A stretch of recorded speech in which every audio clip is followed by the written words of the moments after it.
Welcome back to దశ current affairs. ఈరోజు current affairs వచ్చేసి ఏపీ రిలేటెడ్, మెయిన్గా సెంట్రల్ ప్లస్ ఏపీ ఉండేవి కూడా ఉంటాయి. సో ఇక్కడ ఏంటి అంటే ఈరోజు క్వశ్చన్ వచ్చేసి ఏంటి అంటే ఏదైతే గర్భాశయ క్యాన్సర్, ఈ మధ్య క్యాన్సర్ కేసెస్ ఎక్కువైపోతున్నాయి కదా, అంటే చాలా క్యాన్సర్ కేసెస్ అనేవి ఏదో ఫీవర్ కేసెస్ లాగా చాలా ఎక్కువైపోతున్నాయి. మనం రీసెంట్గా ఏపీ కరెంట్ అఫైర్స్లో కూడా బలభద్రాపురంలో క్యాన్సర్ కేసెస్ ఎక్కువైనాయని డిస్కస్ చేసుకున్నాం కదా, దానికోసం క్యాంపెయిన్ వేయడం కూడా జరిగింది. అక్కడ టెస్టులు కూడా చేయడం జరుగుతుంది. ఇక్కడ ఏంటి అంటే మనకు గర్భాశయ క్యాన్సర్ అనేది ఉంటాయి కదా, అది గర్భాశయ క్యాన్సర్లో మన ఇండియా ఎన్నో ప్లేస్లో ఉందో చెప్పండి. ఇది ఈరోజు క్వశ్చన్ అనమాట. ఎవరికైతే తెలుసో వాళ్ళు కమెంట్ చేయండి, తెలియని వాళ్ళు వీడియో లాస్ట్ ఎండింగ్లో ఆన్సర్ చెప్తాను, నేర్చుకోండి. ఓకే, మనం టాపిక్లోకి వెళ్ళిపోయాం. వచ్చేసి ఈరోజు టాపిక్స్ వచ్చేసి ఏంటి అంటే సమయానికో బ్యాంక్ ఏంటి, అసలు బ్యాంకుకి సమయానికి ఏంటి అనేది అనుకుంటున్నారా? అవును, అంటే మీ సమయాన్ని బట్టి ఈ బ్యాంకులో ఇన్వెస్ట్మెంట్ ఉంటుంది అనమాట. ఓకే, ఇక్కడ వచ్చేసి ఏంటి అంటే ఈ సమయం ఎందుకు అంటే ఇది ఒక దీన్ని ఏమంటారంటే టైం బ్యాంక్ ఆఫ్ ఇండియా అనడం జరుగుతుంది. దీన్ని పీసీ జైన్ గారైన రాజస్థాన్కి చెందిన పీసీ జైన్ గారు, ఈమె ఆల్రెడీ బ్యాంకులో పనిచేసి రిటైర్డ్ అయిపోయింది. ఆమె టైం బ్యాంక్ ఆఫ్ ఇండియాని ప్రారంభించడం జరిగింది. ఆమె దీన్ని విదేశాల నుండి తెలుసుకొని ఆమె ఓన్గా ఈ టైం బ్యాంక్ ఆఫ్ ఇండియాని ప్రారంభించడం జరిగింది. ఇది ఎందుకు మెయిన్గా అంటే ఇక్కడ ఏంటి అంటే వృద్ధులు ఉంటారు కదా, ఎవరైతే వృద్ధులు ఉంటారో వాళ్ళకి ఉచిత చేయుతనంటే వాళ్ళతో టైం స్పెండ్ చేయడం, వాళ్ళ యొక్క అవసరాలు తీర్చడం, వాళ్ళ కోసం మీ టైంని స్పెండ్ చేయడం. ఆ టైం స్పెండ్ చేయడానికి ఏదో ఒక ప్లాట్ఫామ్ ఉండాలి కదా, దానికోసమే ఈ బ్యాంక్ అనమాట. కాబట్టి దాన్ని సమయానికో బ్యాంక్ అంటాము.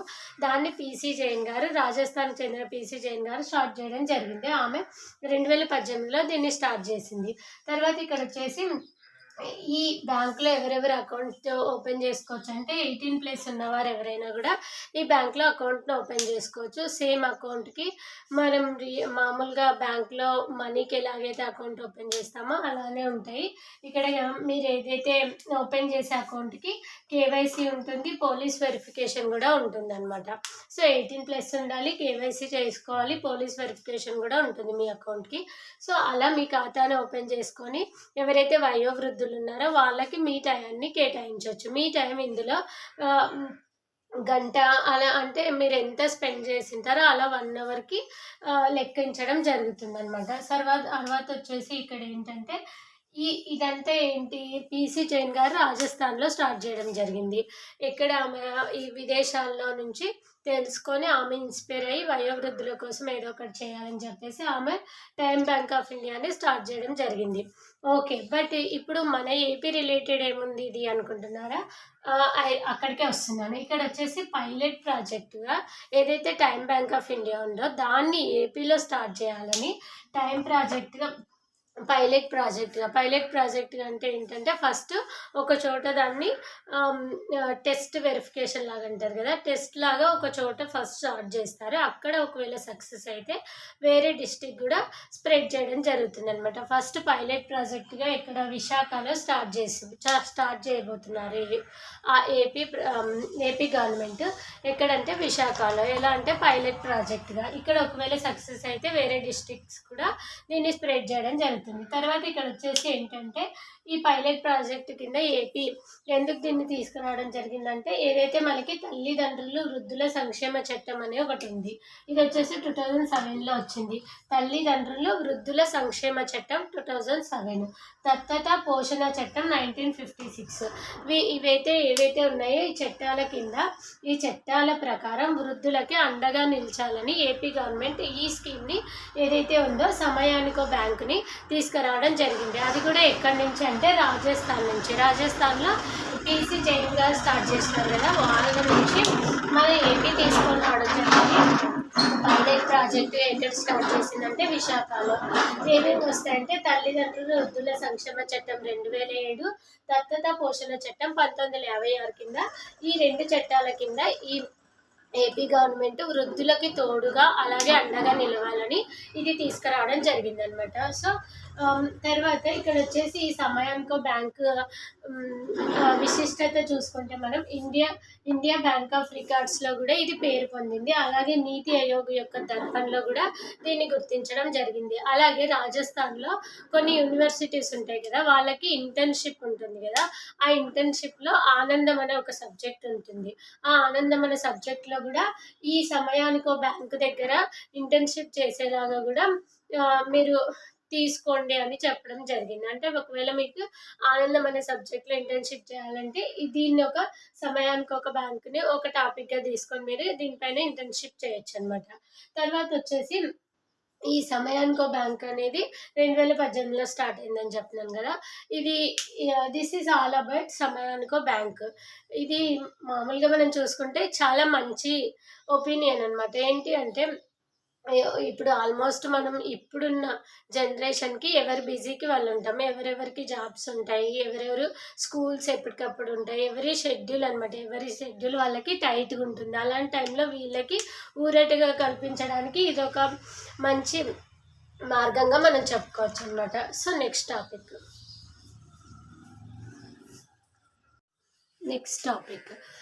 టాపిక్ వచ్చేసి blue flag to Rishikonda beach అనమాట.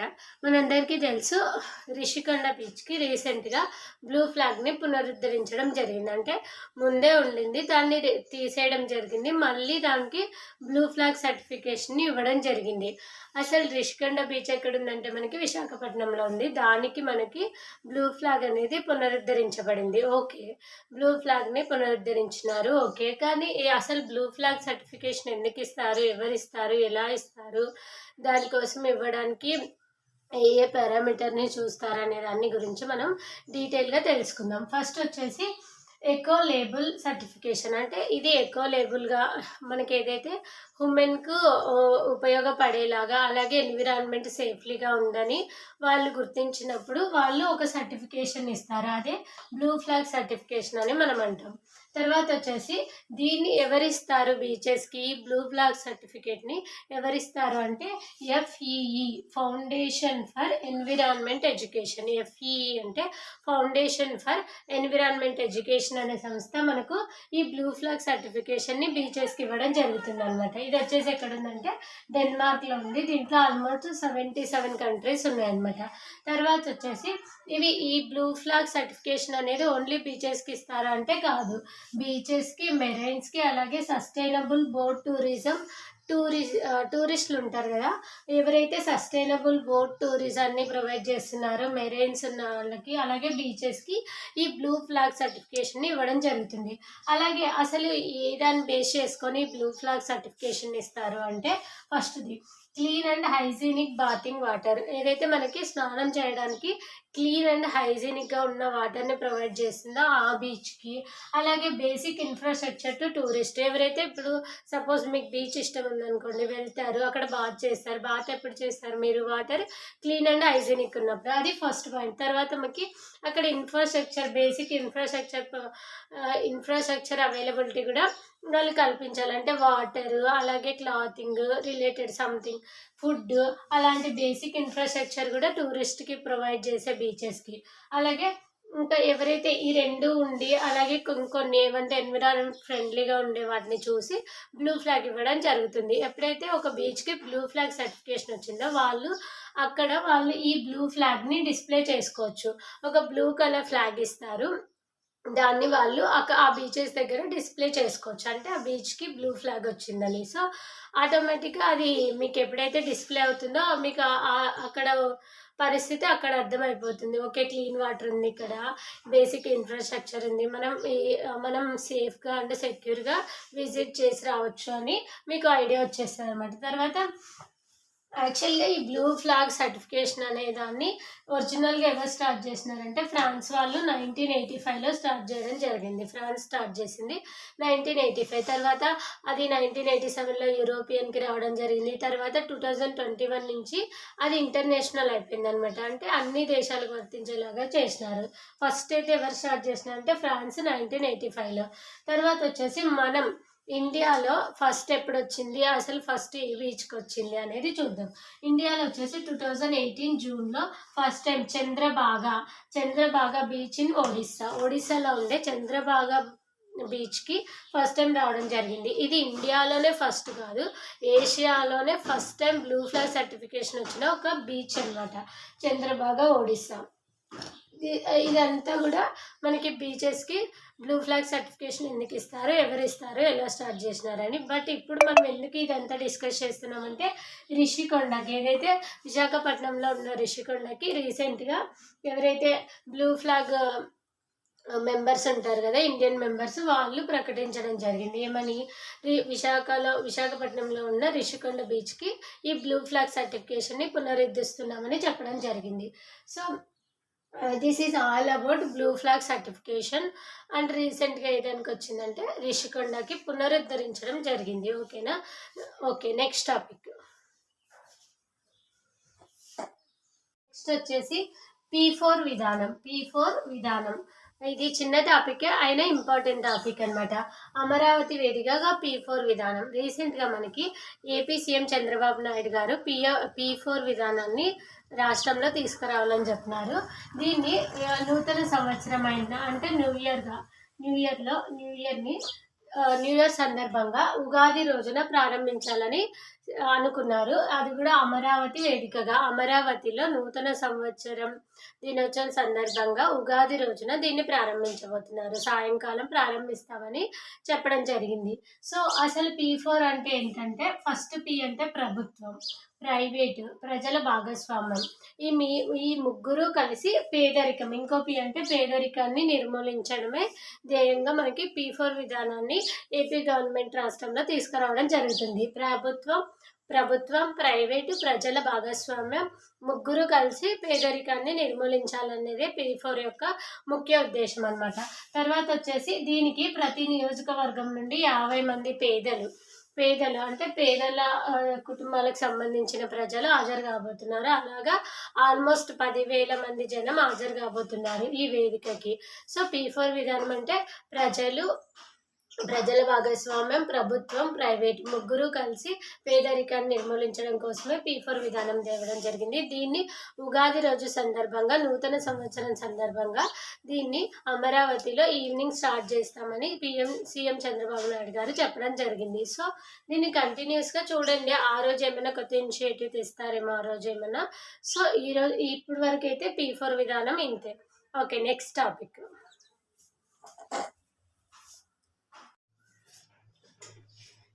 నెక్స్ట్ టాపిక్ వచ్చేసి సైబర్ దాడులు, ఏపీ స్థానాలు. యాక్చువల్గా సైబర్ దాడులు అనేవి ఇప్పుడు రీసెంట్గా ఇప్పుడున్న నెట్వర్కింగ్కి, ఇప్పుడున్న జనరేషన్కి సైబర్ దాడులు అనేవి చాలా ఎక్కువగా జరుగుతున్నాయి అనమాట. సైబర్ దాడులు అంటే మీకు తెలుసు కదా, మీకు తెలియకుండానే మీ మొబైల్ డేటా వెళ్ళిపోవడం, మీ మనీ అకౌంట్లో హ్యాక్ అయిపోవడం, అలాంటివి సైబర్ దాడులు అంటారనమాట. అంటే ఎక్కడ ఉన్న వ్యక్తి మీ డీటెయిల్స్ తీసుకొని మీకు తెలియకుండానే దాడి జరుపుతుంటాడనమాట. సో వాటిని సైబర్ దాడులు అంటారు. అందులో ఏపీ స్థానాలు కూడా ఎంతున్నాయో మనం చూద్దాం. ఫస్ట్ వచ్చేసి మనం సైబర్ దాడుల్లో కొన్ని టైప్స్ నేర్చుకుందాం. ఫస్ట్ ఫిషింగ్ స్కామ్ అంటే మీ మెసేజెస్, మీ కాల్స్, మెసేజెస్ కాల్స్ పంపించడం ద్వారా మీ పైన సైబర్ దాడి చేయడం. తర్వాత కార్డు ఫ్రాడ్ అనమాట. మీ కార్డు ద్వారా, ఏదైతే డెబిట్, క్రెడిట్ కార్డ్స్ ఉంటాయి కదా, వాటి ద్వారా కూడా మీ పైన సైబర్ దాడి జరగడం. తర్వాత ఐడెంటిటీ థెఫ్ట్ అంటే ఇప్పుడు మీకు ఐడి ఉంటుంది. సపోజ్ ఐడి అంటే మనం ఏం తీసుకుంటాం, ఆధార్ కార్డు తీసుకుంటాం. ఆ ఆధార్ కార్డులో మీ ఆధార్ కార్డు నేమ్ మీద సైబర్ దాడి చేయడం, లేదంటే మీ ఆధార్ కార్డు మీద వేరే వాళ్ళ తంబుని లింక్ చేయడం, ఏదో ఒక విధంగా ఆ కార్డుని అయితే మ్యానిపులేట్ చేసి మీ మీద సైబర్ దాడి జరిగేలాగా చేయడం. తర్వాత ఇంటర్నెట్ బ్యాంకింగ్ మోసాలు. ఇంకా మనందరికీ తెలిసి ఇప్పుడు మనం చేసేదంతా ఇంటర్నెట్ బ్యాంకింగే కదా. సో ఇంటర్నెట్ ద్వారా మోసాలు చేయడం. తర్వాత వచ్చేసి మనకి ఎప్పుడైతే ఈ సైబర్ దాడులు జరుగుతాయో అప్పుడు మనం ఈ 1930 ఇది వచ్చేసి హెల్ప్ లైన్ నెంబర్ అనమాట. 1930కి ఫిర్యాదు చేయాల్సి ఉంటుంది. మీరు సపోజ్ సడన్‌గా మీ బ్యాంక్ నుంచి ఒక some amount of money cut అయిపోయిందనుకో, అప్పుడు మీ పైన సైబర్ దాడి జరిగిందని మీకు అర్థమైపోతది. సో, అప్పుడు వెంటనే 1930కి ఫోన్ చేసి మీ కంప్లెయింట్‌ని చెప్పాలనమాట. లేదా ఫిర్యాదు చేయాలి. తర్వాత లేదనుకోండి, national cyber crime reporting portal.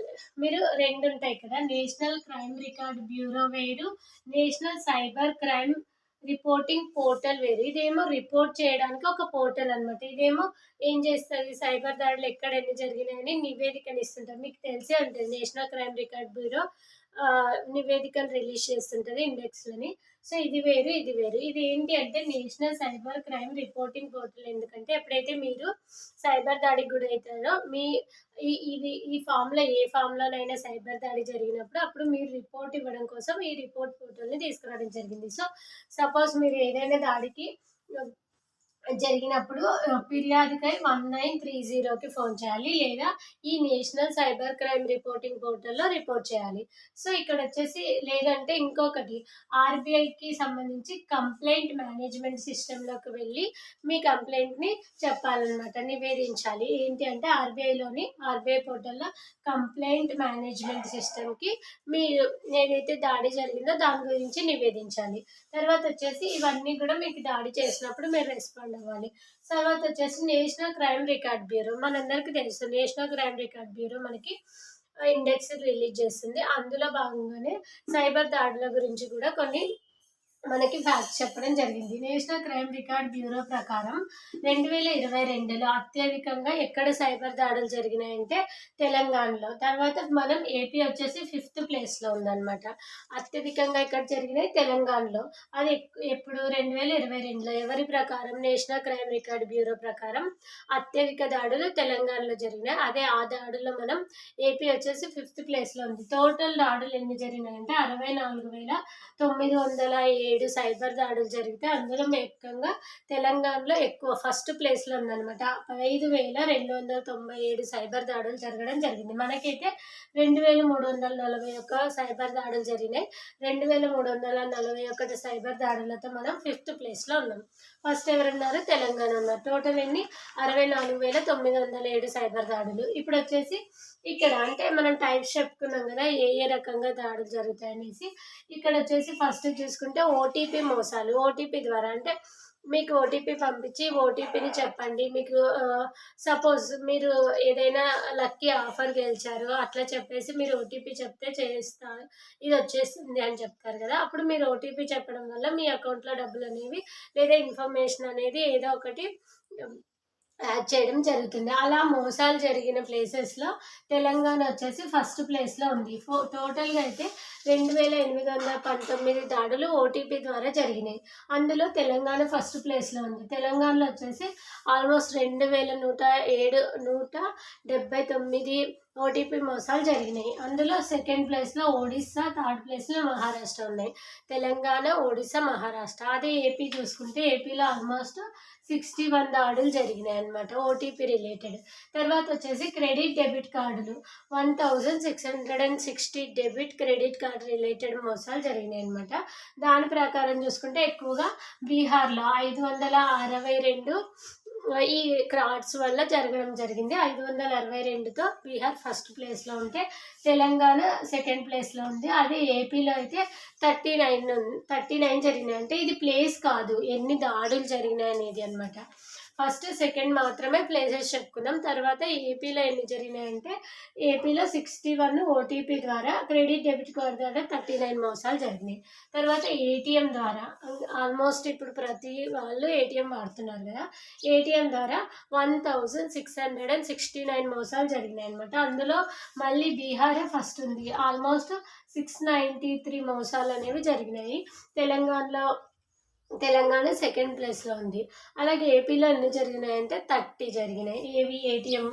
ATM కేటగిరీలో. తర్వాత వచ్చేసి ఐడెంటిటీ థెఫ్ట్. నేను చెప్పినా కదా ఆల్రెడీ ఐడెంటిటీ థెఫ్ట్ అని. దాని ప్రకారం చూసుకుంటే టోటల్‌గా ఎన్ని జరిగినాయి? 5,662 దాడులు జరిగినాయి అనమాట.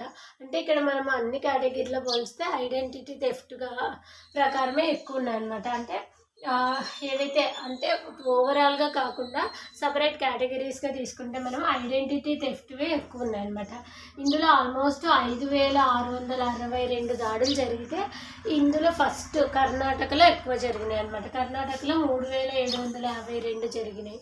తర్వాత ఏపీలో వచ్చేసి 82, తెలంగాణలో వచ్చేసి 77. అంటే ఇక్కడ తెలంగాణ కంటే ఏపీలోనే ఎక్కువ జరిగినాయి. ఎక్కడ ఏ కేటగిరీలు అంటే ఐడెంటిటీ థెఫ్ట్ ద్వారా. సో సైబర్ దాడులు అనేవి చాలా important topics as per update అనమాట. సో సైబర్ దాడుల్లో జరగకుండా మనం జాగ్రత్త పడాలి. ఒకవేళ మీకు తెలియకుండా జరిగిపోయినప్పుడు కూడా మనం జాగ్రత్త పడాలి. హెల్ప్ లైన్ నెంబర్కి ఫోన్ చేయడమో, పోర్టల్కి రిపోర్ట్ చేయడం చేయాలన్నమాట. So this is all about cyber దాడులు, ఏపీ స్థానాలు. నెక్స్ట్